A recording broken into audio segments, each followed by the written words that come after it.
عورتوں کو جو ہے وہ آدھی وراثت دی گئی ہے، مرد کو پوری دی گئی ہے۔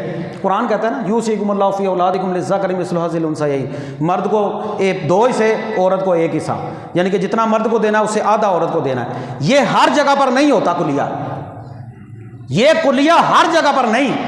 اچھا ایک بندہ اپنی زندگی میں بیٹے کو کچھ دیتا ہے نا، اسلام کہتا ہے بیٹی کو بھی اتنا ہی دے، یہ نہیں کہ بیٹے کو 2 اور بیٹی کو 1 ہے۔ ایک بندہ زندگی میں کہتا ہے سارے پیسے لے لو، بیٹوں کو اگر 2 روپے دیتا ہے تو بیٹی کو بھی 2 روپے دینے پڑیں گے زندگی میں، جو نہیں دیتا وہ گناہ گار ہے۔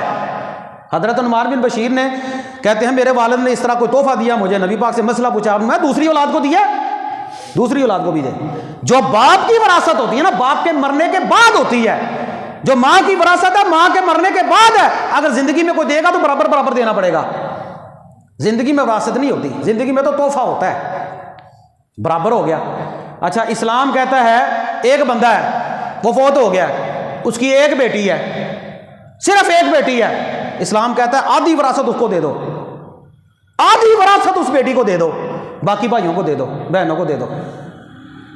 کتنے پیسے مل گئے؟ عورت ہے نا زیادتی کہ عورت کو آدھا ملتا ہے، عورت کو آدھے، عورت کو کم ملتا ہے، عورت کو کم نہیں ملتا۔ ہم نے قرآن ہی نہیں پڑھا، قرآن کہتا ہے وَإِن كَانَتْ وَاحِدَةً فَلَهَا النِّصْفُ، اگر اکیلی بیٹی ہے نا اس کو آدھی جائیداد دے دو۔ اچھا ایک بندہ جو ہے وہ فوت ہو گیا، اس کے ماں باپ ہیں، قرآن کہتا ہے وَلِي آبَوَيْهِ لِكُلِّ وَاحِدٍ مِّنْهُمَا السُّدُسُ، ماں اور باپ دونوں کے لیے چھٹا حصہ ہے، برابر برابر۔ ماں اور باپ کے لیے کتنا حصہ ہے؟ برابر برابر حصہ ہے۔ یہ نہیں کہ باپ کو زیادہ دے دو ماں کو تھوڑا دے دو، ماں عورت ہے کہ نہیں ہے نا، برابر برابر ہے۔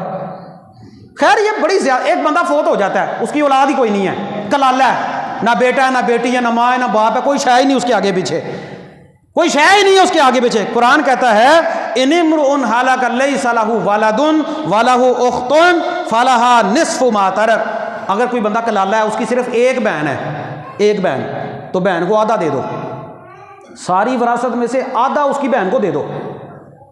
کیوں جی عورت کے ساتھ زیادتی ہو رہی ہے؟ یہ اچھی زیادتی ہے۔ اسلام نے چھوڑا نہیں عورت کو، جب شادی کی تو کہا خاوند کی جائیداد میں سے بھی اس کو حصہ ملے گا، بیٹا فوت ہو گیا بیٹی فوت ہو گئی ہے، اس کی وراثت میں سے بھی اس کو حصہ ملتا ہے جو اس کا ذاتی مال ہے۔